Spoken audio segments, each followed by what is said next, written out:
The Monaco curse has well and truly been lifted. Charles Leclerc was fastest in FP1 and FP2 as Ferraris looked quick, but it might not be all Leclerc's way. It's very, very tight at the top, as ever in Monaco, where traffic and red flags interrupted the session.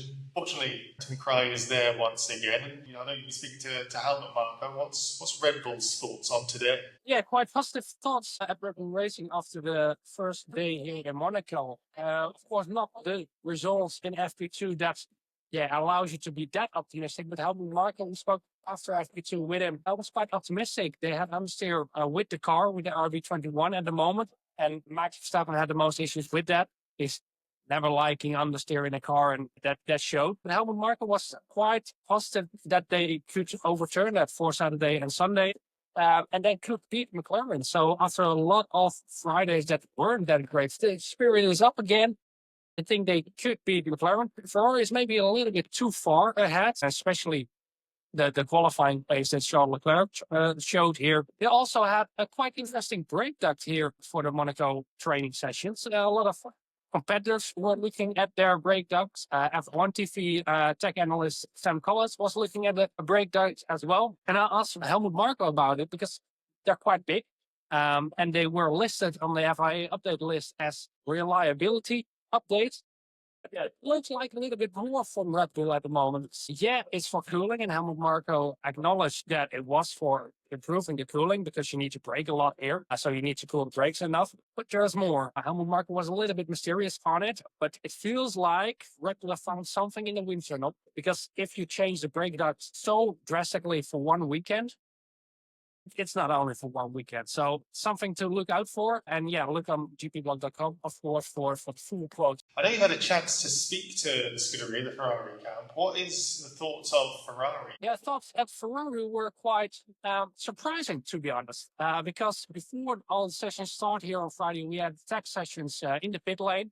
And for Ferrari, Jerome D'Ambrosio, the deputy team principal of Ferrari, was there to talk about the performance of Ferrari, the updates they brought. Quite interestingly, they were not of the opinion that they would be very good in Monaco. They were not of the opinion that they were the quickest in the slow speed sections in the last couple of races. So they downplayed their chances. Andrea Stella in the session after said quite the opposite. Thought that Ferrari could be the team to beat here in Monaco, and that proved in FP1 and FP2, especially Charles Leclerc was very, very fast over one lap, consistently as well, especially in the last run of laps. Yeah, McLaren couldn't get near to that time. Max Verstappen couldn't get near to that time. So, yeah, it looks all good for Ferrari at home. So, Oscar Piastri triggering a red flag, but was Andrea Stella thinking that it's a blip? Yeah, of course, not the ideal start of the weekend for McLaren, with Oscar Piastri having his incident in FP2. It was good from Oscar Piastri. It showed some craftsmanship as well from him to open up the steering again, so he had the front just a straight ahead crash with the barrier, and that made that he only had a front wing damage and could continue his session. He was again quick after that, quicker than Lando Norris again in FP2, so Oscar is looking good.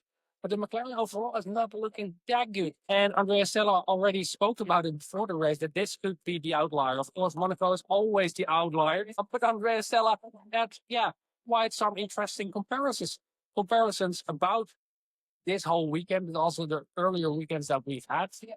He was talking about apples and pears and that you can't compare them. And that was mostly about Red Bull being very happy about Imola and comparing it to Miami. According to Andrea Stella, he thought that was comparing apples to pears, and then asking about Monaco, if that was an apple or a pear, he said that's a peach. So the Kraaij team talking about a lot of fruit over this weekend. We'll speak to you directly after the qualifying session for the Monaco Grand Prix. So thank you for all the updates from the paddock, Tim, and thank you everybody else for watching.